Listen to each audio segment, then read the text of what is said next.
To say that the Imam is ghaib is actually a relative term. Just as the sun doesn't set, the Imam doesn't go away.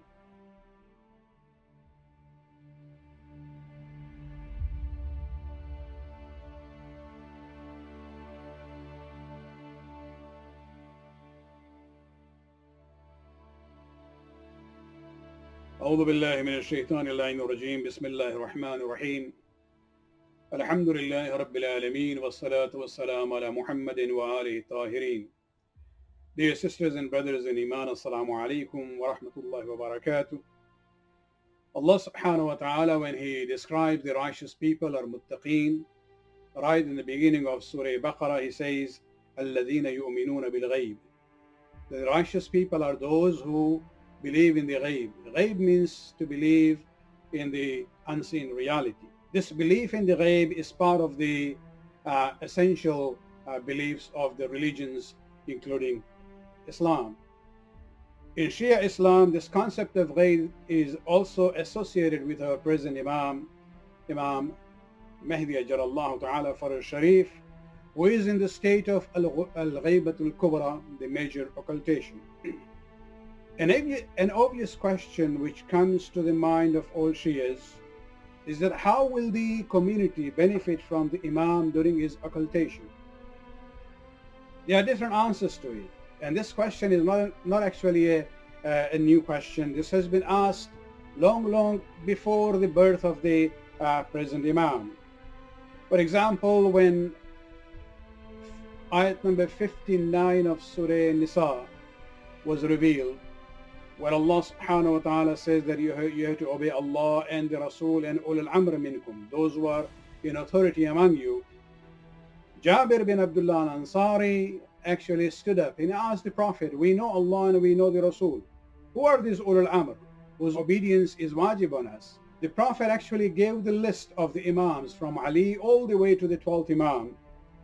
And when he talks about the 12th Imam and the ghaibat of the 12th Imam, Jabir actually asked him, will his Shia be able to benefit from him when he is in ghaibat? And this is where the Prophet says that yes, and they will benefit from his vilayat even though he is in occultation, just as people get the benefit from the sun even when it is covered with clouds. A similar narration that we have from the 6th Imam, where he quotes his grandfather Imam Zainul Abidin's statement about Imamat, where he talks about the status of the Imams, where he says that the Imams are the source of safety for the people on the earth, and the sky stays put because of the Imams. The earth does not spin out of control because of them, and through them Allah subhanahu wa ta'ala spreads His mercy and blessings. And this is where, after quoting this statement, when he talks about this issue of ghaibat, the 4th Imam actually says that from the days of Adam till the last day of this earth, the earth would not be devoid of a hujjat and a representative of Allah subhanahu wa ta'ala, and that hujjat of Allah would either be visible and famous among people or hidden and in occultation. At that time, a companion of the 6th Imam, he says, how will the people benefit from the hujjah, from this representative of Allah who is ghaib, unseen and mastur, he is in occultation? The 6th Imam gave the same response as Rasulullah sallallahu alayhi wa sallam. They will benefit the way they benefit from the sun when it is covered with the clouds. And so here I would like to talk about the similarity between the sun and the Imam. If you look at the sun, the life source of the earth is the sun. Similarly, we believe that the earth will perish without the Imam. So very briefly in the statement of the 4th Imam, where he says the safety of the people depends on the Imam. The second point about the sun is that the radiant energy of sun warms the earth, drives the weather and the climate, and keeps us from freezing up dead. If there was no sun, there will be no vegetation and food for living beings at all. Similarly, when we look at the hujjat of Allah subhanahu wa ta'ala, He is the means of the blessing of Allah subhanahu wa ta'ala, whether in form of the existence of the earth, its movement, its light, its rain, and its life. Everything will collapse if the hujjat of Allah is not there on the earth. Then the third thing we see about the sun is that the sun continues to shine even from behind the clouds.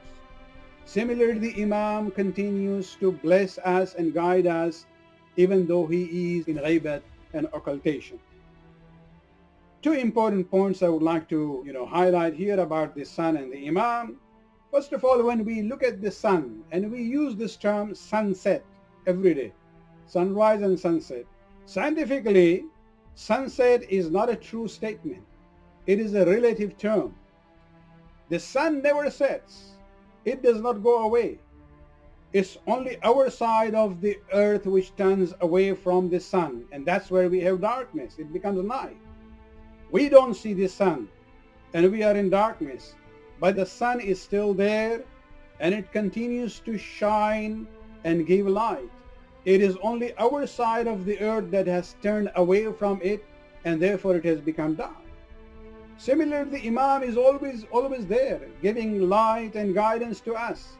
It is the people who turn away from him. To say that the Imam is ghaib is actually a relative term. Just as the sun doesn't set, the Imam doesn't go away. It is we who turn away in a way from him. So in a way we can say that the ghaibat is ours and not his. The second important point is that,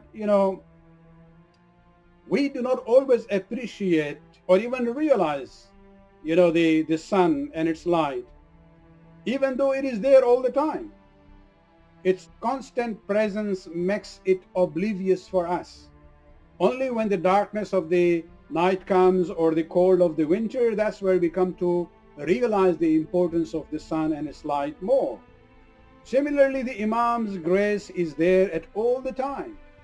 We do not always appreciate and realize it.